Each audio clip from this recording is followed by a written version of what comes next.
ചിലരുടെ അഭിപ്രായ പ്രകടനങ്ങൾ കാണുമ്പോഴാണ് അവർ എന്തായിരുന്നു അല്ലെങ്കിൽ അവരുടെ നിലവാരം എന്തായിരുന്നു എന്നൊക്കെ നമ്മൾ മനസ്സിലാക്കുന്നത്. ഇപ്പോൾ പഴയ DGPയും BJP നേതാവുമായ R ശ്രീലേഖ പറയുന്ന ചില അഭിപ്രായങ്ങൾ കേൾക്കുമ്പോൾ പലർക്കും അത്ഭുതം തോന്നുകയാണ്. ഈ സ്ത്രീ കേരളത്തിൽ DGP ആയി സേവനം ചെയ്ത ആൾ തന്നെയാണോ എന്നൊരു അത്ഭുതമാണ് എല്ലാവർക്കും ഉണ്ടാകുന്നത്. എമ്പുരാൻ എന്ന സിനിമയ്ക്കെതിരെ വീണ്ടും വിമർശനവുമായി എത്തിയിരിക്കുകയാണ് മുൻ DGP R ശ്രീലേഖ.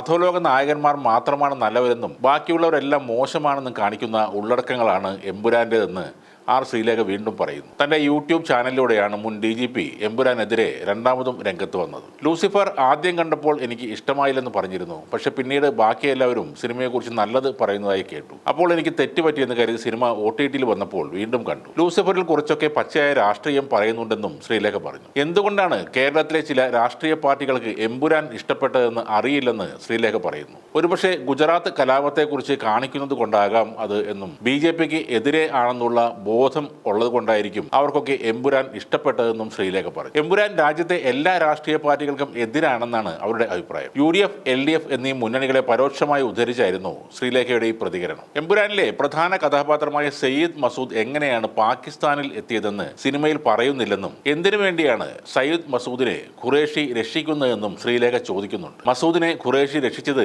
വിദ്യാഭ്യാസം നൽകി ഭാരതീയ പൗരനായി വളർത്തി ദേശത്തെ രക്ഷിക്കാൻ വേണ്ടിയിട്ടാണോ? അല്ല, ഖുറേഷിയുടെ സംഘത്തിലേക്കാണ് മസൂദിനെ രക്ഷിച്ചു കൊണ്ടുവന്നതെന്നും ശ്രീലേഖ പറയും. ഭാരതത്തെ സേവിക്കുന്നതിന് വേണ്ടിയല്ല, തന്റെ കൊള്ളസംഘത്തെ പരിപോഷിപ്പിക്കുന്നതിനായി IS ട്രെയിനിങ് ലഭിച്ചിട്ടുള്ള കുട്ടികളെ ഖുറേഷിക്ക് വേണം. ഇതാണ് സിനിമ നൽകുന്ന സൂചനയെന്നും ശ്രീലേഖ പറയുന്നു. പിന്നീട് മാഡം നേരെ എത്തുന്നത് BJPയിലേക്കാണ്. മുഖ്യമന്ത്രിയാണെങ്കിൽ പോലും BJPയോട് ചേർന്നാൽ കൊല്ലും എന്നാണ് ഈ സിനിമ നൽകുന്ന സൂചന. BJPയുമായി ചേർന്നുകൊണ്ട് അടുത്ത ഇലക്ഷന് മത്സരിക്കുന്നു എന്ന് പറയുമ്പോൾ തന്നെ അയാളെ തട്ടിക്കൊണ്ടുപോവുകയും കൊല്ലുകയും ചെയ്യുകയാണ്. ഇപ്പോഴും മുഖ്യമന്ത്രിയായിട്ടിരിക്കുന്ന ഒരാളെ തട്ടിക്കൊണ്ടുപോയി അയാളെ ഹെലികോപ്റ്ററിൽ വെച്ച് കൊലപ്പെടുത്തുകയാണ്. കൊല്ലുന്നത് ചൈനീസ് ട്രയഡ് ആണെന്നാണ് കാണിക്കുന്നത്. പക്ഷേ അതിൽ നിന്ന് കിട്ടുന്ന സന്ദേശം എന്താണ്? BJPയിൽ ചേർന്നാൽ നിങ്ങളെ തട്ടിക്കൊണ്ടുപോവുകയും കൊല്ലുകയും ചെയ്യും. ആ സന്ദേശമാണ് എമ്പുരാൻ എന്ന സിനിമ നൽകുന്നതെന്നാണ് ശ്രീലേഖ മാഡത്തിന്റെ പുതിയ കണ്ടെത്തൽ. വലിയ ജനപിന്തുണയോടെ നിലനിൽക്കുന്ന സർക്കാരാണ് കേന്ദ്രത്തിലേത്. എന്നാൽ അതേപോലത്തെ ഒരു സർക്കാർ കേരളത്തിൽ വേണ്ടെന്ന ചിന്തയും ഈ സിനിമയ്ക്ക് കുത്തിവെക്കാൻ കഴിഞ്ഞു. കേന്ദ്രത്തിലേത് പോലുള്ള ഒരു സർക്കാർ കേരളത്തിൽ വന്നാൽ അത്